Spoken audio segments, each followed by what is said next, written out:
What happens when the walls of a seemingly perfect home hide a child's silent cries for help? For young Lily, every day was a battle against fear and cruelty, until one brave social worker uncovered the truth and changed her life forever. This gripping tale of survival, justice, and hope will leave you inspired and rooting for the power of resilience. The house sat on a quiet suburban street, its white picket fence and blooming hydrangeas blending seamlessly into the idyllic surroundings. On the surface, it looked like any other home, a picture of comfort and stability. Neighbors often remarked on how fortunate the foster children who lived there must be, under the care of Ms. Grayson, the woman who always seemed so warm and attentive during brief conversations on her manicured lawn. But behind closed doors, the house told a different story. Inside, Lily sat curled up on the edge of her twin-sized bed, her small frame barely making an impression on the worn-out mattress. At just 9 years old, she already carried the weight of years of rejection and instability. Her wide brown eyes, once full of wonder, now seemed perpetually clouded with fear and sadness. Her dark hair was tied back in a haphazard ponytail, and her clothes, though clean, hung loosely on her thin frame. Every movement she made was careful, deliberate, as if any misstep could have dire consequences. The walls of her room were bare, save for a small drawing taped next to the headboard, a picture she had drawn of a bright sun over a happy family. The paper was wrinkled, and the colors were faded, but it was the only thing that gave her any comfort in a house where comfort was scarce. Each day was a gauntlet of invisible challenges for Lily. She was often scolded for the smallest infractions, leaving a book out of place, forgetting to fold a blanket, or even looking at Ms. Grayson the wrong way. The punishments were harsh, hours spent standing in the corner, skipped meals, or being locked in her room for long stretches of time. Ms. Grayson was the perfect picture of a devoted foster parent, or so she wanted everyone to believe. She was in her late 40s, with sharp, calculating eyes that could turn soft and sympathetic in an instant whenever she spoke to anyone outside the home. She had mastered the art of deception, painting herself as a selfless caregiver, dedicated to giving children a second chance. She attended community events, bringing cookies to bake sales and volunteering at church functions, all while speaking glowingly about her role as a foster parent. But her warm demeanor evaporated the moment she crossed the threshold of her front door. Inside, she ruled with an iron hand. Her words were sharp and biting, her punishments cruel and unrelenting. She relished control, thriving on the fear she instilled in Lily. "Don't think you can cry your way out of this," Ms. Grayson hissed one afternoon, as Lily tried to choke back tears over a spilled glass of milk. "You'll clean that up and go to bed without supper. Maybe then you'll learn to stop being so useless." Lily's small hands trembled as she cleaned the mess, her stomach growling with hunger and her eyes brimming with unshed tears. Ms. Grayson watched her with a smirk, satisfied with her ability to break the child's spirit yet again. Despite her fear, Lily had begun to leave quiet signs of her distress, almost as if hoping someone might notice. At school, her teachers occasionally saw bruises on her arms or noticed how often she came to class without lunch. But Ms. Grayson always had a ready excuse. Lily was clumsy or going through a difficult phase. Lily rarely spoke up for herself. When asked about the bruises or her frequent absences, she would lower her gaze and mutter something vague. The fear of Ms. Grayson's wrath kept her silent, even when she desperately wanted to scream for help. But not everyone was fooled. Ms. Carter, a seasoned social worker assigned to Lily's case, had been observing the girl closely during her monthly visits. While Ms. Grayson's house appeared spotless and her demeanor seemed flawless, Ms. Carter couldn't ignore the subtle signs that all was not well. Lily's timid body language, the haunted look in her eyes, and the way she flinched at sudden movements spoke volumes. During one visit, as Ms. Carter asked Lily about her hobbies, the girl's eyes darted nervously to Ms. Grayson before she answered. The response was rehearsed, hollow, as though Lily was reciting lines from a script. Ms. Carter's instincts, honed by years of experience, told her that something was very wrong. As the weeks went on, Ms. Carter began piecing together the inconsistencies in Ms. Grayson's stories. The pristine appearance of the home didn't match the fear she saw in Lily's eyes. She started asking more pointed questions during her visits, noticing how Ms. Grayson became defensive and dismissive when pressed. "She's shy," Ms. Grayson would say with a laugh. waving off Ms. Carter's concerns. You know how kids can be. But Ms. Carter knew better. She had seen cases like this before. Homes that looked perfect from the outside, hiding abuse and neglect within. She resolved to dig deeper, determined to uncover the truth and protect Lily before it was too late. Unbeknownst to Ms. Grayson, the carefully constructed facade she had built was beginning to crack. The house felt colder than it looked from the outside, its neatly decorated walls and polished floors masking the oppressive atmosphere that smothered Lily's spirit. Each day in Ms. Grayson's care was a carefully crafted nightmare, where cruelty wore the mask of discipline and kindness was a weapon used to manipulate. Lily sat at the kitchen table, her feet barely reaching the floor, staring at the plate in front of her. It was empty, though she hadn't eaten since breakfast. Maybe if you learned to behave, you wouldn't go hungry, Ms. Grayson said, her voice laced with mockery as she leaned against the counter. Lily's stomach growled audibly, but she didn't dare respond. Experience had taught her that any word could be twisted, any tone misinterpreted as disrespect. The smallest infraction seemed to provoke Ms. Grayson's wrath. A misplaced sock, a spilled glass of water, or even taking too long to answer a question was enough to set her off. "You're useless, Lily," Ms. Grayson spat one evening after Lily accidentally knocked over a vase. The shards scattered across the floor, and Ms. Grayson's face twisted with fury. "Clean it up, and don't think you're eating tonight." Lily scrambled to pick up the pieces, her hands trembling. As she worked, she accidentally nicked her finger on a shard. Blood welled up, but she quickly sucked the wound, too scared to ask for a bandage. When the punishments weren't physical, they were designed to humiliate. Ms. Grayson often made Lily wear mismatched, oversized clothes to school, ensuring she would be teased by her classmates. "Why should I waste good clothes on someone like you?" she sneered when Lily tried to protest. Lily's world was a storm of fear and isolation, with no safe harbor in sight. At 9 years old, she had already learned to navigate the delicate balance of survival, how to stay quiet, how to avoid eye contact, how to make herself invisible. Her heart ached for a life she barely remembered, a time before foster homes and broken promises. She often dreamed of a warm embrace, of someone who would tell her she mattered. But each time she awoke to the harsh reality of Ms. Grayson's house, that dream felt further away. At night, Lily clutched a small, tattered stuffed rabbit under her blanket, a toy she had managed to keep through years of upheaval. It was the only remnant of her childhood before the system, and she whispered her fears and wishes to it, as though it could protect her. "Please," she whispered one evening, her voice barely audible over the sound of Ms. Grayson watching TV in the other room. "Please let someone see me. Please let someone help me." But no help came. Ms. Grayson's control over Lily was all-encompassing. She monitored every aspect of her life, ensuring that any potential cries for help were stifled. Lily wasn't allowed to speak during social worker visits unless Ms. Grayson was present, her sharp gaze ensuring Lily's silence.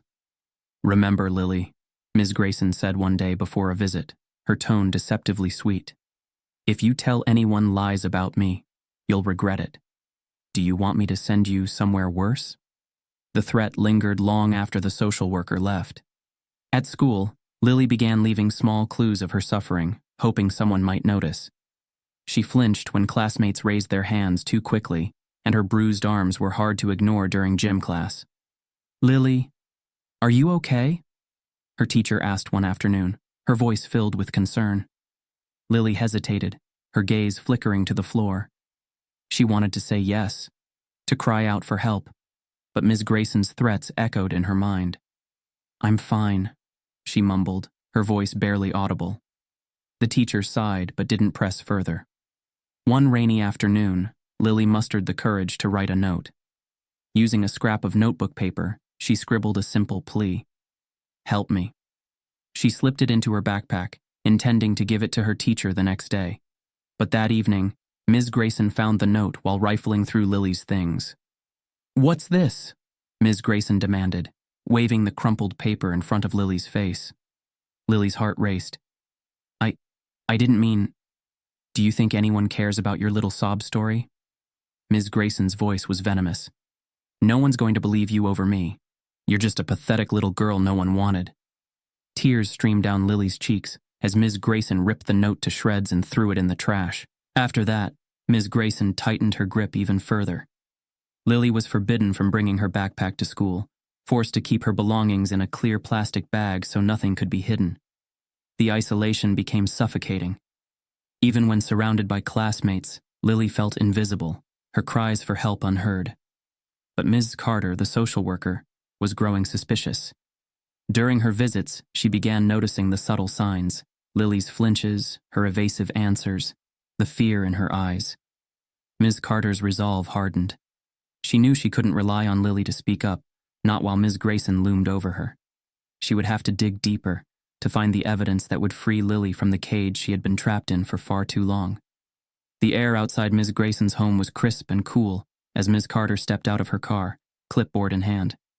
She had been a social worker for nearly 15 years, and in that time, she had seen every shade of parenting, from genuine love to calculated cruelty.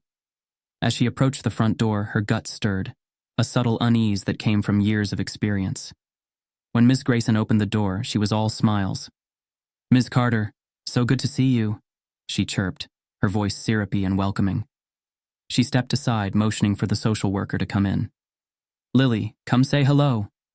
Lily appeared from the hallway, her small figure hunched and her eyes darting nervously between Ms. Carter and Ms. Grayson. Her lips stretched into a hesitant smile, but it didn't reach her eyes. Ms. Carter's sharp gaze took in the details: the faint bruise peeking out from beneath the sleeve of Lily's oversized sweater, the way her hands fidgeted with the hem of her shirt, and her silence that seemed too heavy for a child her age. Ms. Carter crouched slightly, meeting Lily's eyes at her level. "Hi, Lily," she said gently. "How are you doing today?" Lily glanced at Ms. Grayson before answering. "I'm fine," she said softly, her voice barely audible. Ms. Grayson laughed lightly, her tone dismissive. "Oh, she's just shy. Always has been. But she's doing so well here, isn't that right, sweetheart?" "Yes, ma'am," Lily murmured, her gaze falling to the floor. Ms. Carter straightened, her professional demeanor intact, but her mind was racing. The bruises, the guarded body language, and Lily's reluctance to speak were all red flags. She had seen this kind of dynamic before, where the foster parent controlled the narrative, and the child was too afraid to contradict it. Ms. Grayson led Ms. Carter through the house, pointing out all the signs of a well-kept home. The kitchen counters were spotless, the living room neatly arranged, and Lily's room, on the surface, looked comfortable and tidy. "We've been working on keeping things organized," Ms. Grayson said with a wide smile. "Structure is so important for kids like Lily, you know. She's really thriving under my care." But as Ms. Carter scanned the room, she noticed subtle details that didn't add up. The bed was neatly made, but the blanket was worn thin, and the pillow had no pillowcase. There were no toys, no personal touches that suggested Lily felt any sense of ownership or comfort here. The single drawing taped to the wall felt more like an afterthought than a cherished decoration. "How's school going, Lily?" Ms. Carter asked as they returned to the living room. "It's fine," Lily replied hesitantly. "She's doing great," Ms. Grayson interjected quickly, her smile tightening. "We've been working on her homework together every night. Isn't that right, Lily?" Lily nodded, but Ms. Carter caught the flicker of discomfort in her expression. Ms. Carter decided to press further. "And how do you spend your free time, Lily? Do you have any hobbies or favorite activities?" Lily hesitated, her fingers twisting nervously. I like drawing," she said finally. "She's very talented," Ms. Grayson said smoothly. "But we've been focusing on building discipline, so she hasn't had as much time for that lately. You understand, of course." Ms. Carter nodded, but the response didn't sit well with her. Discipline was important, but it shouldn't come at the expense of a child's joy and self-expression. As the conversation continued, Ms. Carter asked more questions about Lily's daily routine, friends at school, and feelings about living with Ms. Grayson. Each answer felt rehearsed, as though Lily had been coached on what to say. Ms. Carter shifted her attention to Ms. Grayson. "Has Lily had any health issues lately? I noticed some bruising on her arm." Ms. Grayson's smile faltered for a fraction of a second before she answered. "Oh, you know how kids are. Always running into things. She's so clumsy sometimes." She laughed, but it sounded forced. "I keep telling her to be more careful." Lily flinched slightly at the words, but quickly masked it with a small nod. Ms. Carter's instincts flared. She scribbled a note on her clipboard, her expression neutral. I see. Well, accidents happen. But if anything changes, please make sure to let me know. Ms. Grayson's eyes narrowed slightly, her friendly mask slipping for just a moment. Of course, I'm very attentive to her needs.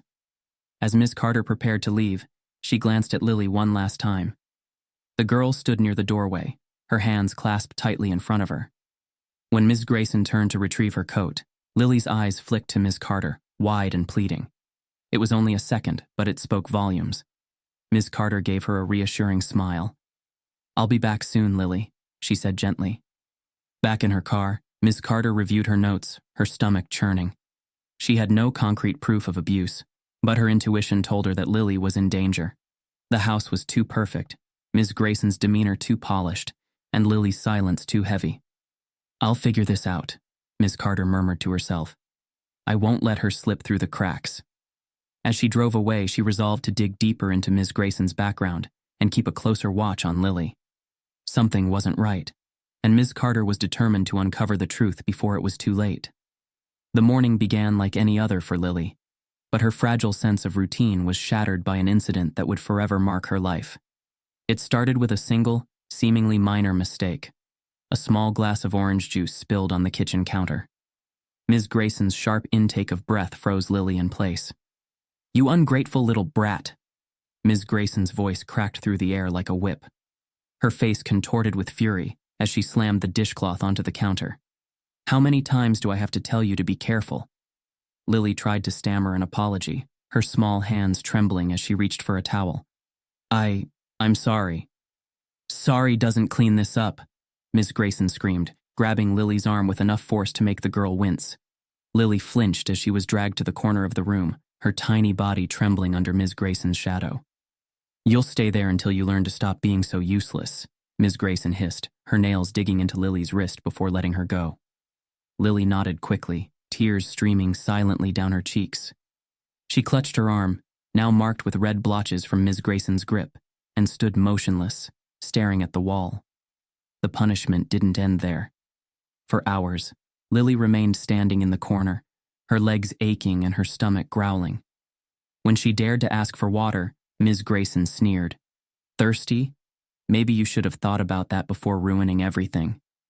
By evening, Lily's body felt like it might collapse, but she was too scared to disobey. When Ms. Grayson finally allowed her to leave the corner, it was only to scrub the kitchen floors, another punishment for her earlier carelessness. As Lily worked, her hands raw from the rough bristles of the brush, she accidentally knocked over the cleaning bucket. The soapy water spilled across the floor, soaking her clothes. Ms. Grayson's rage erupted. You can't even do a simple chore without screwing it up, she screamed, grabbing Lily by the shoulders and shaking her. I should have sent you back to the system the day you got here. Lily's wide, tear-filled eyes begged for mercy, but Ms. Grayson's tirade continued. It wasn't until the woman saw the fresh bruise forming on Lily's wrist that she finally let go, muttering angrily under her breath. The next morning, Ms. Carter arrived for an unannounced visit. She had spent the previous night unable to shake the feeling that something was deeply wrong in Ms. Grayson's home. As she knocked on the door, she heard hurried footsteps inside, followed by Ms. Grayson's overly cheerful voice. Coming! When the door opened, Ms. Carter was greeted with Ms. Grayson's usual mask of warmth, but her forced smile faltered for a split second. Ms. Carter. What a surprise, she said, stepping aside to let the social worker in. Lily appeared moments later, her posture stiff and her face pale. The bruise on her wrist was poorly hidden beneath the sleeve of her sweater, and her sunken cheeks hinted at days without proper meals. Ms. Carter's heart clenched at the sight. She crouched down to Lily's level, her voice soft. Hi, Lily. How are you doing today? I'm fine, Lily murmured, her voice barely audible. Ms. Carter reached out gently, touching Lily's hand. The girl flinched. Ms. Carter's sharp eyes flicked to the bruise on Lily's wrist, and her voice hardened just slightly. What happened here? Before Lily could answer, Ms. Grayson interjected. Oh, you know how kids are. Always running into things. She tripped yesterday while playing outside. Lily's eyes darted to Ms. Grayson, her fear evident. Ms. Carter rose slowly, her gaze fixed on the foster parent. I see. Lily, why don't you go sit in the living room while I talk to Ms. Grayson? Lily hesitated, glancing at Ms. Grayson for permission. The woman's tight-lipped nod sent her scurrying away. Once Lily was out of earshot, Ms. Carter turned to Ms. Grayson, her tone steely. I'm concerned about Lily's condition. She appears malnourished, and her bruises don't seem accidental. Ms. Grayson bristled, her mask slipping slightly. I don't appreciate what you're insinuating, Ms. Carter. I take excellent care of Lily. She's terrified of you. Ms. Carter shot back, her voice low and firm. Ms. Grayson's face darkened. You have no proof of any wrongdoing. I suggest you leave before I report this harassment. Ignoring the threat, Ms. Carter excused herself to the hallway, pulling out her phone. 911, what's your emergency? This is social worker Emily Carter. I'm at the residence of a foster child, and I believe she's in immediate danger of abuse. I need police assistance. The police arrived within 20 minutes, their presence sending Ms. Grayson into a frenzy. This is ridiculous, she shouted as officers entered the home. I've done nothing wrong. Lily sat frozen on the couch, her hands clenched tightly in her lap. One of the officers crouched beside her, his voice gentle. Lily, can you tell me what happened? Lily's eyes filled with tears as she looked between the officer and Ms. Grayson. The woman's glare was a silent warning, but Ms. Carter knelt beside Lily and took her hand. It's okay, Ms. Carter said softly. You're safe now. The dam broke. Lily began sobbing, her words tumbling out in broken fragments. She hurts me. She yells at me. I'm so scared. The officers exchanged grim looks as they recorded Lily's testimony. Ms. Grayson continued to deny everything, her voice growing shrill. She's lying. She's a manipulative little brat. You can't trust anything she says. But Ms. Carter stepped forward, her voice cutting through the chaos. I've documented bruises, signs of malnourishment, and behavioral indicators of abuse over the past several visits. Lily's story is consistent with everything I've observed. The officers didn't need further convincing. Ms. Grayson was placed under arrest, her protests echoing through the house as she was led out in handcuffs. As the door closed behind Ms. Grayson, the house fell silent. Lily looked up at Ms. Carter, her tear-streaked face filled with disbelief. Am I free now? She whispered. Ms. Carter pulled her into a gentle hug. Yes, sweetheart. You're free. For the first time in years, Lily allowed herself to hope. The police car's flashing lights bathed the quiet neighborhood in shades of red and blue as Ms. Grayson was led away in handcuffs. Her loud protests echoed in the night air, but no one came to her defense. Neighbors peeked from behind curtains, their faces a mixture of curiosity and shock. Inside the house, Lily stood frozen in the living room, clutching her stuffed rabbit to her chest. The chaos around her seemed surreal, like a dream she couldn't wake from. Two officers approached Lily, their voices gentle as they knelt to her level. You're safe now, one of them said. We're going to take you somewhere where no one can hurt you anymore. Lily's wide eyes darted toward the front door, where Ms. Grayson's angry voice could still be heard. This is a mistake. She's lying. I've done nothing wrong. Lily shrank back, her small frame trembling. Will she come back? She whispered. Ms. Carter stepped forward, her voice steady but kind. No, sweetheart. She won't hurt you anymore. I promise. Tears spilled down Lily's cheeks, and she clutched her rabbit tighter. Relief washed over her, but it was mixed with fear. Fear of the unknown. Fear that this freedom might be temporary. As the officers guided her to the waiting car, Lily glanced back at the house that had been her prison. Memories of cold nights, harsh words, and endless fear flickered through her mind. For years, she had believed no one would ever come for her, that she was invisible to the world. Why now? She asked softly, her voice barely audible over the hum of the car engine. Ms. Carter, seated beside her in the back seat, turned toward her. Because someone cared enough to see you, Lily. And now, we're going to make sure you're never alone again. Lily's fingers tightened around her rabbit. She wanted to believe Ms. Carter, but trust didn't come easily anymore. Too many broken promises. Too many nights spent hoping for a savior who never came. Do you think I'll be okay? She asked hesitantly. Ms. Carter's eyes softened. I know you will. It might take time, but you're stronger than you think, and I'm going to help you every step of the way. As the car drove away from the house, Ms. Carter reached into her bag and pulled out a small notebook. She handed it to Lily, along with a pen. Whenever you're scared or don't know how to say what you're feeling, write it down, she said. It's your space, just for you. Lily took the notebook with trembling hands, staring at the blank pages. For the first time in years, someone was giving her a voice, a way to express the thoughts she had buried deep inside. Thank you, she whispered, her eyes glistening with fresh tears. When they arrived at the Child Protective Services office, Ms. Carter stayed close to Lily, guiding her through the unfamiliar surroundings. The sterile walls and fluorescent lights felt overwhelming, but Ms. Carter's steady presence gave Lily a small sense of security. Sitting together in a quiet room, Ms. Carter knelt in front of Lily and looked her in the eyes. Lily, I want you to know something very important. None of what happened to you was your fault. You didn't deserve any of it. Lily's lower lip quivered, and she looked away, unsure how to respond. You're brave, Ms. Carter continued. Braver than you know. And from now on, I'm going to do everything I can to make sure you feel safe and loved. As the hours passed, Lily began to relax, though her guard was still up. When Ms. Carter handed her a cup of warm cocoa, she hesitated before accepting it. The simple gesture of kindness felt foreign, almost unreal. Why are you so nice to me? Lily asked cautiously. Ms. Carter smiled gently.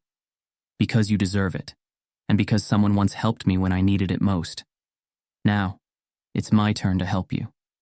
The words lingered in the air, planting a seed of hope in Lily's heart. As the night wore on, Lily began writing in the notebook Ms. Carter had given her. She didn't know where to start, so she wrote down her rabbit's name, Floppy. From there, she wrote about her favorite color, her dream of having a birthday party, and her wish for a place to call home. When Ms. Carter returned to check on her, she found Lily curled up on the couch, the notebook open in her lap, and Floppy tucked under her arm. You doing okay? Ms. Carter asked softly. Lily nodded, her lips curving into a small but genuine smile. For the first time in years, she felt seen, cared for, and safe. The investigation into Ms. Grayson's treatment of Lily moved swiftly. Once the authorities began digging, it became clear that her abusive behavior was not an isolated incident. Witness interviews, documentation from social workers, and Lily's own testimony painted a damning picture of neglect and cruelty. The case against Ms. Grayson started with Lily's bruises and malnourished condition, documented by Ms. Carter during her visits. Forensic evidence supported Lily's claims, and neighbors provided further insight.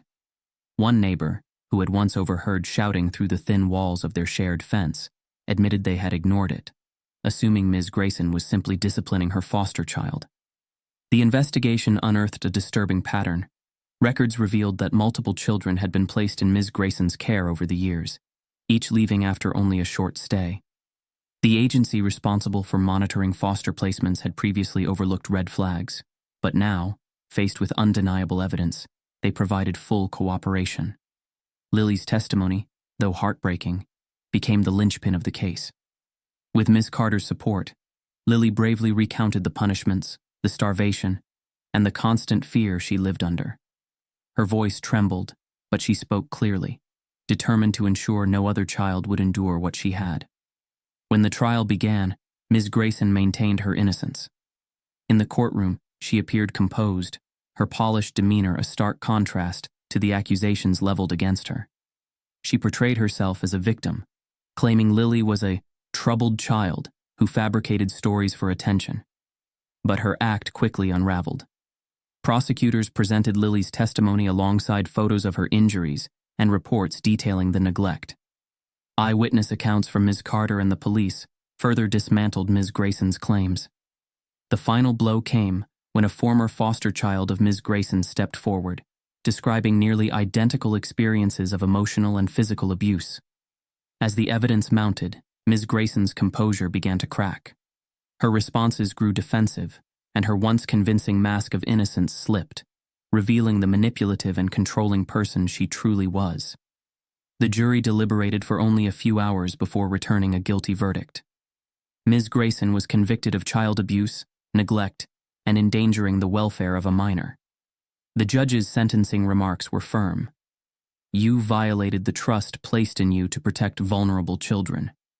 Your actions have caused irreparable harm, and you must face the consequences. News of Ms. Grayson's conviction sent shockwaves through the neighborhood. For years, she had maintained a reputation as a charitable, kind-hearted woman who took in children in need. Her cheerful demeanor and participation in community events had fooled everyone. "I can't believe I ever trusted her," one neighbor confessed to a reporter. "She was always so friendly. I had no idea what was really happening inside that house." The same people who once praised Ms. Grayson now distanced themselves, horrified by the revelations. Her arrest and conviction became a painful reminder that appearances can be deceiving. For Lily, the outpouring of support from her community was both comforting and overwhelming. Local organizations rallied to provide her with resources, ensuring she had everything she needed to heal and thrive. Neighbors who had once turned a blind eye now expressed regret and vowed to be more vigilant in the future. Ms. Carter, reflecting on the case, emphasized the importance of taking action when something feels wrong. "This isn't just about one child or one bad foster parent," she told a local news station. "It's about creating a system that truly protects vulnerable children and holds abusers accountable." As Ms. Grayson began her prison sentence, Lily's story became a catalyst for change. New policies were introduced to improve foster care monitoring, and training programs were implemented to help social workers spot the subtle signs of abuse more effectively. The sunlight streaming through the window felt warm against Lily's face as she sat at the kitchen table of her new home. It had been months since she left Ms. Grayson's house, but the shadows of her past still lingered. Yet here, in this bright and loving space, those shadows were beginning to fade. Her new foster parents, Sarah and David, were kind and patient. They never raised their voices or made her feel small.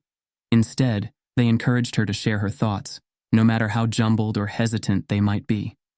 Slowly, Lily started to trust again. At school, Lily had joined an art club, rediscovering her love for drawing. One day, she proudly presented Sarah with a colorful picture of their family, a simple yet powerful symbol of how far she had come. From her desk at the Child Protective Services office, Ms. Carter smiled as she read the latest update from Lily's caseworker. It described Lily's progress, her improved grades, her growing circle of friends, and her newfound sense of safety. Ms. Carter felt a deep sense of fulfillment. Cases like Lily's reminded her why she had chosen this path, despite its challenges. Every child deserves to feel safe and loved, she thought, and it's up to us to make sure they do. Lily's journey was not without scars, but her resilience shone brightly. She had faced the darkest moments of her young life and emerged stronger. As the story closed, it served as a reminder. Intervention can save lives, kindness can rebuild trust, and every child deserves a chance to heal and thrive. Share your thoughts in the comments, and don't forget to like, subscribe, and turn on notifications for more stories that inspire and challenge us to make a difference.